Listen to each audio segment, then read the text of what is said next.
மார்கழி மாதம். பனித்துளிகள் வாசலில் கோலமிட்டிருக்க, துடைப்பத்தால் குப்பைகளை சுத்தம் செய்து அவற்றை அள்ளி குப்பை தொட்டியில் போட்டுவிட்டு வீட்டிற்குள் சென்றாள் ஜெயா. பக்கத்து வீட்டு மல்லிகா போட்ட கூச்சலை கேட்டு வெளியே எட்டி பார்த்தாள் ஜெயா. நாசமா போறவளுக்கு எத்தனை தடவை தான் சொல்றது, குப்பையை அடுத்தவ வீட்டு முன்னாடி போடாதேன்னு. அறிவு கெட்ட நாய்க்கு 1000 தடவை சொன்னாலும் புத்தியே கிடையாது என்று மல்லிகா வாயிலிருந்து வந்த வார்த்தைகள் எரிமலையாய் வெடித்து சிதறின. அவள் கண்கள் நெருப்பிலிட்ட இரும்பு போல் சிவந்திருந்தன. மல்லிகா தன்னைதான் திட்டுகிறாள் என்பதை ஜெயா புரிந்து கொண்டாள். மல்லிகாவின் நாக்கு கருணாக்கு என்றும் அவள் யாரையாவது திட்டி சாபமிட்டால் அது அவர்களை பாதிக்கும் என்றும் சொல்ல கேட்டிருந்தாள் ஜெயா. ஆனாலும் காரணமில்லாமல் விட்ட சாபம் தன்னை பாதிக்காது என்ற வார்த்தையில் மிகவும் நம்பிக்கை வைத்திருந்தாள்.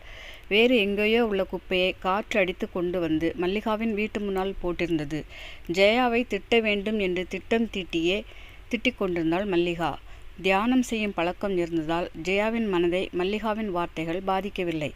மல்லிகா போட்ட கூச்சலால் ஜெயாவின் கணவன் ராஜா செய்து கொண்டிருந்த தியான பயிற்சியை பாதியில் நிறுத்த வேண்டியதாயிற்று.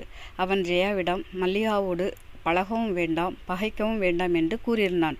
ஆனாலும் அன்று காலை மல்லிகா என்னும் பெயரிடப்பட்ட புயல் அவள் வீட்டு வாசலிலேயே மையம் கொண்டு தரையை கடக்கும்போது கீழே கிடந்த குப்பைகளால் ஜெயாவின் கண்களிலே கண்ணீர் வெள்ளம் பெருக்கெடுத்து ஓர காரணமாயிற்று. இட்லிக்கு தொட்டுக்கொள்ள மல்லி சட்னியும் சாம்பாரும் ஊற்றி சாப்பிட்டு கொண்டிருந்த ஜெயா கதவு திறக்கப்பட்டு சத்தம் கேட்டு திரும்பி பார்த்தாள். அங்கு காலையில் தன்னிடம் சண்டை போட்ட மல்லிகாவின் 2 வயது மகன் சுந்தரம் மெதுவாக எட்டி பார்த்தான். அவன் பெயர் மாதிரியே அவன் முகமும் அழகாயிருந்தது. சிவந்த மேனியும் திராட்சை கருவிலியும் கொழு கொழு கன்னங்களும் சுருள் முடி நெற்றியில் தவள வந்தவனை ஓடி சென்று வாரி அணைத்து அன்பு மழை பொழிந்தாள். அந்த அன்பிலும் பாசத்திலும் சுந்தரத்தின் முகம் மார்கழி பனியில் நனைந்த ரோஜா போல மலர்ந்தது.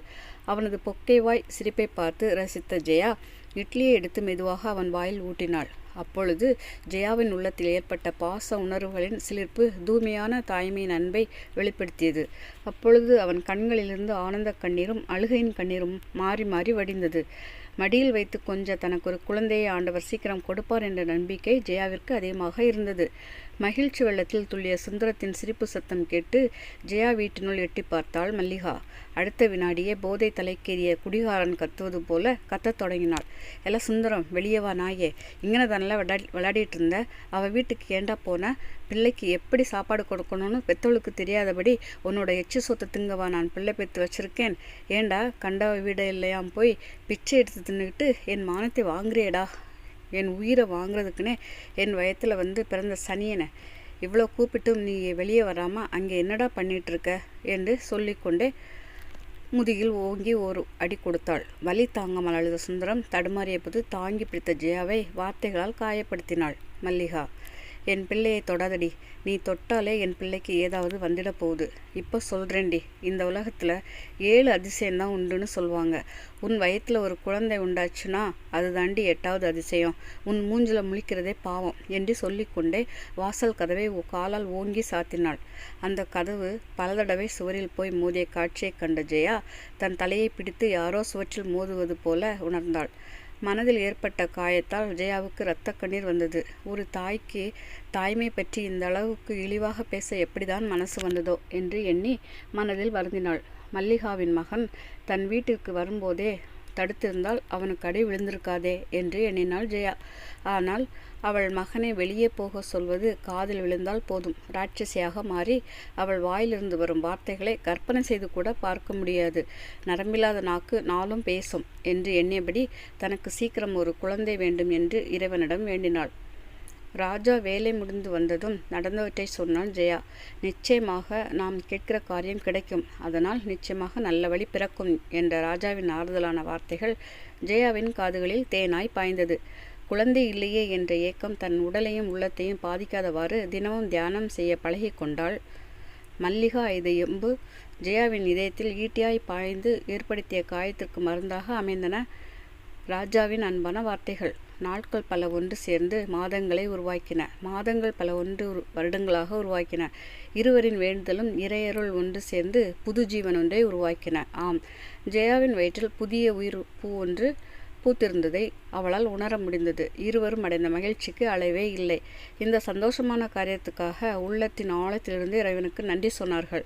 தங்களுக்கு ஒரு குழந்தை இல்லையே என்ற ஏக்கத்தைப் போல, தங்களுக்கு ஆதரவு காட்டி அரவணைக்க பெற்றோர் இல்லையே என்ற ஏக்கத்தில் உள்ள குழந்தைகளைக் கண்டு அவர்களிடம் சென்று அன்பான வார்த்தைகளால் கூறி அவர்களுக்கு தேவையான உதவிகளையும் செய்தார்கள். தங்களுக்கு தெரிந்தவர்களிடம் சொல்லி அவர்களையும் உதவி செய்ய வைத்தார்கள்.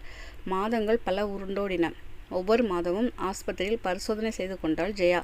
இரட்டை குழந்தைகளுக்கு வாய்ப்பு இருப்பதாக டாக்டர் சொன்னபோது அவர்கள் அடைந்த ஆச்சரியத்துக்கு அளவே இல்லை. மனதிற்குள் கடவுளுக்கு நன்றி சொல்லி கொண்டார்கள். டாக்டர் குறித்த நாளில் அழகான இரட்டை ஆண் குழந்தைகள் பிறந்தன. சுகப்பிரசவத்தில் பிறக்க அவளது பிரார்த்தனையும் தியானமும் கை கொடுத்தன. ஒரு வாரம் கழித்து மருத்துவமனையிலிருந்து ஜெயாவும் குழந்தைகளையும் காலையில் வீட்டுக்கு அழைத்து கொண்டு வரும்போது மல்லிகா வீட்டுக்கு முன் ஆட்கள் கூட்டமாய் நிற்பதை, வீட்டின் உள்ளே இருந்து ஒரே அழுகையும் கூப்பாடுமாய் போட்ட சத்தம் தெருவரை கேட்டது. காரை நிறுத்திவிட்டு இறங்கி சென்று என்ன என்று விசாரித்த போது மல்லிகாவின் மகன் சுந்தரம் தண்ணீர் தொட்டியில் விழுந்து மூச்சு திணறி இறந்து போனதாக சொன்னார்கள். இதை கேட்ட ராஜாவும் ஜெயாவும் இதயம் சில நொடிகள் இயங்க மறுத்தன. சுந்தரத்தின் மேலுள்ள பாசத்தினால் கதறி அழுது மனம் உருகினார்கள். மல்லிகாவுக்கு இனி குழந்தையே பிறக்க வாய்ப்பில்லை என்று டாக்டர் சொன்ன வார்த்தை ஜெயாவுக்கு நினைவுக்கு வரவே அவளுக்காக கண்ணீர் வடித்தாள். மனிதன் பிறக்கும் போதே இறக்கும் நாளையும் இறைவன் குறித்து விடுகிறான். அதை மாற்றவும் முடியாது, ஆண்டவனை ஏமாற்றவும் முடியாது. சுந்தரத்திற்கு இந்த உலகத்தில் வாழ கொடுத்து வைத்தது அவ்வளவுதான் என்று எண்ணிக்கொண்டே தன் 2 குழந்தைகளோடு வீட்டிற்குள் சென்றாள். 2 வாரம் கழித்து கோயிலுக்கு சென்று தங்களுக்கு குழந்தைகளை கொடுத்த இறைவனுக்கு நன்றி சொல்லிவிட்டு வீடு திரும்பி கொண்டிருந்தார்கள் ராஜாவும் ஜெயாவும். எதிரே வந்த மல்லிகாவை பார்த்ததும் தன் வீட்டுக்கு அழைத்து சென்று ஆறுதல் சொல்லி தேற்றினாள். இங்கே பாரு மல்லிகா, இறந்து போன உன் மகனை நினைச்சு வருத்தப்பட்டு உன் உடம்பையும் கெடுத்துக்காதே. போன உன் மகன் இனி திரும்பி வரப்போறதில்லை. அதே சமயம் உனக்கு இனி குழந்தை பிறக்க வாய்ப்பே இல்லை என்று டாக்டர் சொன்னது எனக்கு தெரியும். உன்னோட பையன் இறந்த துக்கத்திலே நீயும் அவன் போன இடத்துக்கே போயிடலாம்னு முடிவு செஞ்சு தற்கொலை பண்ண முயற்சி பண்ண. ஆனால் ஆண்டவன் அதுக்கும் விடலை. நீ போனா உங்கள் வீட்டுக்காரர் மட்டும் உயிரோடு இருப்பாருன்னு நினச்சியா? நீ போனால் மறு நிமிஷமே அவரும் உன் கூட வந்துடுவார். நீங்கள் ஒரு முடிவு எடுத்து ஆண்டவனை ஏமாற்றலாம்னு நினச்சிங்க. ஆனால் ஆண்டவன் ஒரு முடிவு பண்ணி எங்கள் மனசை மாற்றிட்டாரு. ஆமாம், எங்களுக்கு பிறந்த 2 குழந்தைகளில் ஒரு குழந்தையை உனக்கு கொடுக்கலாம்னு முடிவு பண்ணியிருப்போம். உனக்கு சம்மதமான சொல்லு. முறைப்படி என்ன செய்யணுமோ அதன்படி செய்யலாம். ஜெயாவின் வாயிலிருந்து வந்த வார்த்தைகளை கேட்ட மல்லிகா ஜெயாவின் காலில் விழுந்து கதறினாள். தான் பேசிய வார்த்தைகளை மன்னிக்கும்படியாகவும் குழந்தை தத்து கொடுப்பதற்கு நன்றி தெரிவித்தும் அவள் கால்களை இறுக பற்றி கொண்டாள். மல்லிகாவை தூக்கி கண்ணீரை துடைத்த ஜெயா அவளது தலையை வருடி அன்பாய் தன் தோளில் சாய்த்து கொண்டாள். ஒரு குழந்தையை எடுத்து மல்லிகா கையில் கொடுத்தாள் ஜெயா. அதை வாங்கி கொண்ட மல்லிகா, நீங்கள் கொடுத்த குழந்தையை நல்லபடியாக வளர்த்து படிக்க வைப்பேன், பத்திரமா பார்த்துக்குவேன் என்று சொல்லிக்கொண்டே போன மல்லிகாவை இடைமறித்து, இங்கே பாரு மல்லிகா, இது நாங்கள் உனக்கு தந்த குழந்தை இல்லை, இது தெய்வ குழந்தை, பத்திரமா பார்த்துக்கா என்றாள் ஜெயா. குழந்தையை பாசத்தோடு முத்தமிட்ட மல்லிகா இருகரம் கூப்பி ராஜாவையும் ஜெயாவையும் வணங்கிவிட்டு குழந்தையோடு தன் வீட்டுக்கு சென்றாள். இன்னார் செய்தாரே ஒருத்தல் அவர் நாண நன்னயம் செய்துவிடல் என்ற வள்ளுவரின் குரல் இவர்களுக்கு பொருந்தும்.